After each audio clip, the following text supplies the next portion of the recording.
All right, well, thanks for talking to me. New York Rebel News. New York Times this morning. Love. Okay, nice talking with you. Hey, everybody, it's Ezra Levant. I am in Toronto on this hot, hazy summer day. I'm at a location on St. Clair Avenue, which is a lovely, broad street in the city. I'm outside an immigration office. This is the federal government's immigration office, and I'm here because I was told that there would be a mass rally for and by Gaza refugees who want less red tape, want more funds, want more. They're technical demands that I suppose any immigrant group could make. But in the back of my mind, I thought, are Gazans who have come here as refugees, are they really in Canada protesting already? Are they really making more demands of Canada so soon? Or, my hunch was, is it just going to be the same old pro-Hamas anti-Semitic protests that we've seen over the last 2 years? The Gazans were supposed to muster here on St. Clair Avenue and in Scarborough, part of the Greater Toronto area. But I'm here to report at neither location has really anybody showed up. So where is everybody? Yeah, I guess you've. I heard that there was also nobody at the Scarborough location. Now, I don't know if you saw what happened earlier. There was a white Anglican minister, if I heard him correctly, who was sitting here showing his solidarity with Gazans. And he actually told me he's been to Gaza twice. He was quite polite, and I was polite to him, and I tried to engage him in some basic conversation.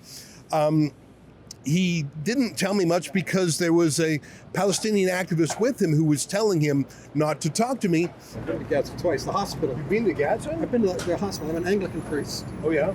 We have a hospital in Gaza, the Hallelujah Hospital. I'm not sure why we're being filmed and we're explicitly being asked to not be filmed. Well, it's a public protest. Yes, we don't want to talk to you. We don't want to be on camera. At least I'll speak for myself. I don't want to be on camera. So when were you there? When were you in Gaza? 2015, 2016. But he did say, and I think he was joking, that the Jews should move from Israel to Florida. And of course, a lot of Jews love Florida. I think the Israelis should all move to Florida. I think that would be the best solution. I'd like to move to Florida. Yeah, I mean, it's already protected on all sides. There's already many Jewish people there.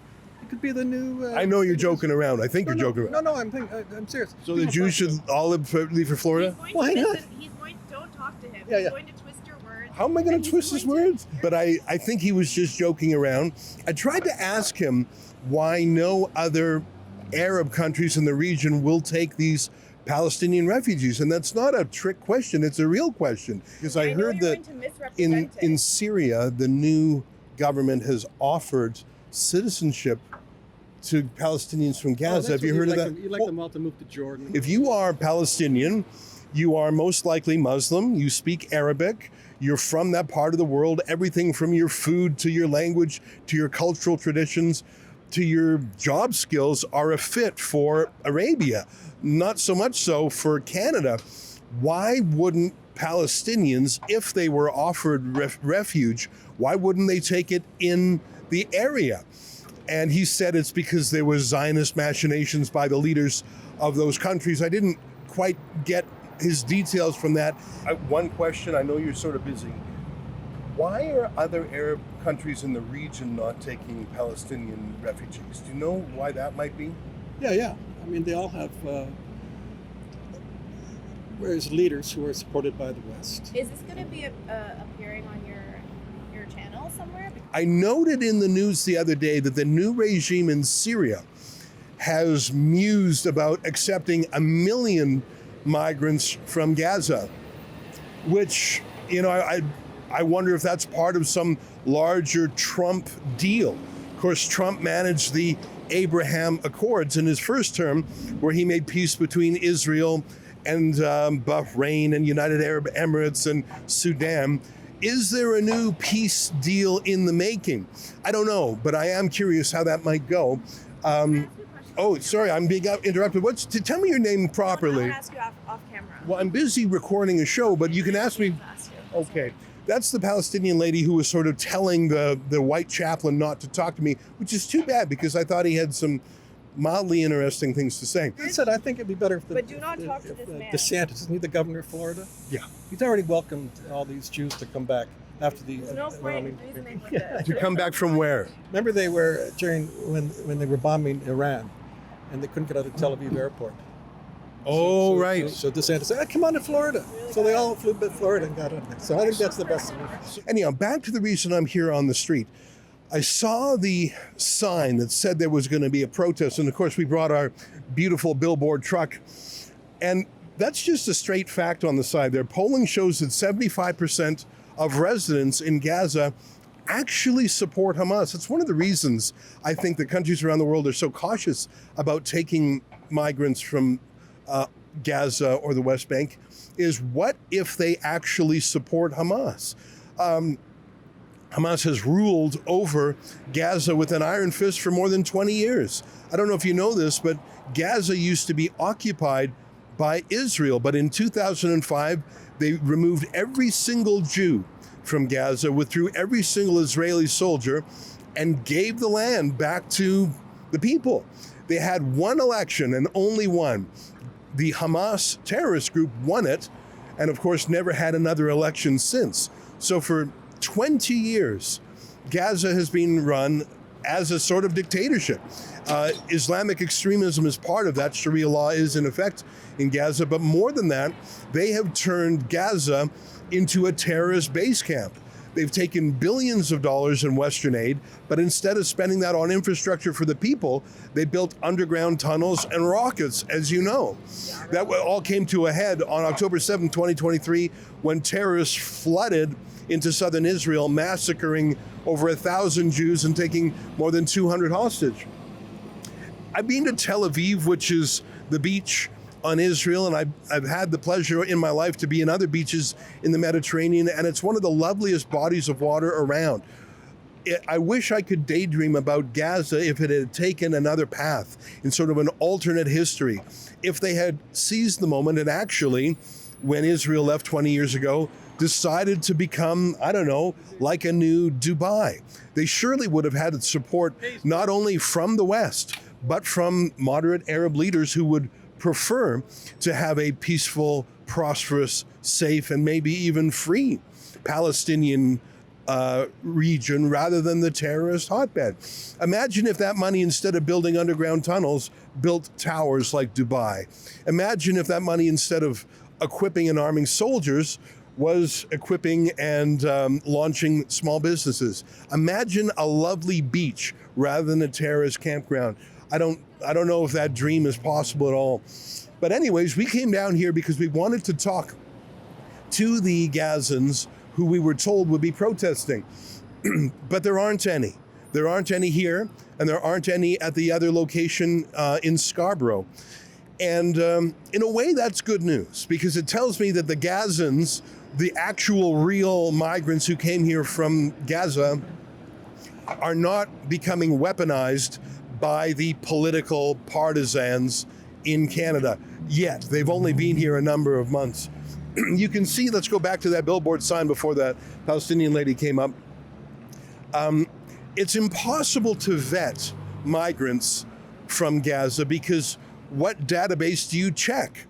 The police in Gaza are Hamas. The schools are Hamas. The courts are Hamas. Partisans would say, well, there's the civilian side of Hamas. It's the same entity.